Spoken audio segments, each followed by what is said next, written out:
Hi friends, ಇವತ್ತು ನಾನು ಚಪಾತಿ ಜೊತೆ ಆಲೂ ಪಾಲಕ್ ಮಾಡಿದ್ದೆ. ಬಹಳ ರುಚಿಯಾಗಿತ್ತು, ಭಾಳ ಹೆಲ್ದಿಯಾಗಿತ್ತು.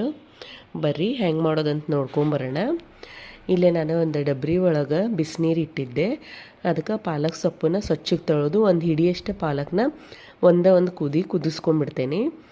ಮತ್ತು ಈಗ ಇನ್ನೊಂದು ಡಬ್ರಿ ಒಳಗೆ ನಾನು ಮತ್ತು ಬಿಸಿನೀರು ಇಟ್ಟು ಅದಕ್ಕೆ ಬಟಾಟಿನ ಹಾಕ್ಕೊಂಡೇನಿ. 2 ಬಟಾಟೆ ತೊಗೊಂಡಿದ್ದೆ ಫ್ರೆಂಡ್ಸ್. ಅವನ್ನ ದೊಡ್ಡ ಪೀಸ್ ಮಾಡಿ ಹಾಕ್ಕೊಂಡು ಸಣ್ಣ ಉರಿ ಮೇಲೆ ಒಂದು 90% ಅಷ್ಟು ನಾವು ಅದನ್ನು ಬೇಯಿಸ್ಕೊಂಬಿಡೋಣ. ಈಗ ಇದೆರಡು ಬೇಯಕ್ಕೆ ಬಿಟ್ಬಿಟ್ಟೇನಿ. ಪಾಲಕ್ ಬೆಂದ ಮೇಲೆ ಅದನ್ನು ತೆಗೆದು ಕೊತ್ತಂಬರಿ ಹಾಕ್ಕೊಂಡು ಫೈನ್ ಪೇಸ್ಟ್ ಮಾಡಿ ಇಟ್ಕೊಂಬಿಡೋಣ. ಈಗ ನಾವಿಲ್ಲೇ ಪಲ್ಯಕ್ಕೆ ಒಗ್ಗರಣೆ ಹಾಕೊಳ್ಳೋಣ. ಪ್ಯಾನ್ ಇಟ್ಟೇನಿ, ಎಣ್ಣೆ ಹಾಕೇನಿ. ಎಣ್ಣೆ ಕಾದ್ಮೇಲೆ ಜೀರಿಗೆ ಹಾಕೇನಿ ಮತ್ತು ಉಳ್ಳಾಗಡ್ಡಿನ ಹೆಚ್ಚಿದ್ದ ಹಾಕ್ಕೊಂಡೇನಿ. ಫ್ರೆಂಡ್ಸ್, ಉಳ್ಳಾಗಡ್ಡಿನ ತೆಳ್ಳಗೆ ಉದ್ದಕ್ಕೆ ಹೆಚ್ಕೊಂಡ್ಬಿಟ್ಟೇನಿ.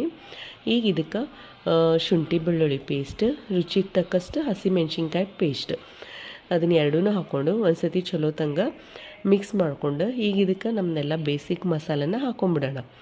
ನಾನು ಇದಕ್ಕೆ ಅರಿಶಿನ, ಗರಂ ಮಸಾಲೆ, ಒಣ ಖಾರದ ಪುಡಿ, ಧನಿಯಾ ಪುಡಿ ಮತ್ತು ಜೀರಿಗೆ ಪುಡಿ ಇಷ್ಟು ಮಸಾಲೆನ ಹಾಕ್ಕೊಂಡೇನಿ. ರುಚಿಗೆ ತಕ್ಕಷ್ಟು ಉಪ್ಪು ಹಾಕ್ಕೊಂಡೇನಿ. ಈಗ ಇದನ್ನು ಒಂದು ಸತಿ ಚಲೋ ತಂಗ ಮಿಕ್ಸ್ ಮಾಡಿಕೊಂಡು ಟೊಮ್ಯಾಟೊ ಹಾಕ್ಕೊಂಡೇನಿ. 2 ಟೊಮ್ಯಾಟೊನ ತೆಳ್ಳಗೆ ಉದ್ದಕ್ಕೆ ಹೆಚ್ಚಿ ಹಾಕ್ಕೊಂಡೇನಿ ಫ್ರೆಂಡ್ಸ್. ಈಗ ಒಂದು ಸತಿ ಚಲೋ ತಂಗೆಲ್ಲ ಮಿಕ್ಸ್ ಆದಮೇಲೆ ಒಂದು 2 ನಿಮಿಷ ಉಳ್ಳಾಗಡ್ಡಿ ಮತ್ತು ಟೊಮ್ಯಾಟೊನ ಸಾಫ್ಟ್ ಆಗಕ್ಕೆ ಬಿಡೋಣ. ನೋಡಿರಿ, ಎರಡು ಇಲ್ಲೇ ಚಲೋ ಬೆಂದುಬಿಟ್ಟೈತಿ.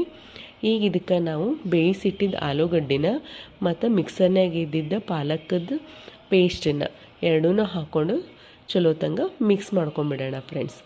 ನೋಡಿರಿ, ನೋಡಕ್ಕೂ ಭಾಳ ಚಂದಿತ್ತು, ರುಚಿಗೂ ಭಾಳ ಚಲೋ ಇತ್ತು, ಹೆಲ್ದಿಯಾಗಿತ್ತು. ಲಾಸ್ಟಿಗೆ ಇದಕ್ಕೆ ಕಸೂರಿ ಮೇಥಿ ಹಾಕ್ಕೊಂಡು ಒಂದು ಕುದಿಸ್ಕೊಂಬಿಟ್ರೆ ನಮ್ದು ಆಲೂ ಪಾಲಕ್ ರೆಡಿ ಆಗೈತಿ. ಸ್ವಲ್ಪ ನನಗೆ ಗಟ್ಟಿ ಅನ್ನಿಸ್ತಂತ ನೀರು ಹಾಕೀನಿ. ನೋಡಿರಿ, ಪಲ್ಯ ರೆಡಿ ಆಗೈತಿ. ಟ್ರೈ ಮಾಡಿ ನೋಡಿ ಫ್ರೆಂಡ್ಸ್.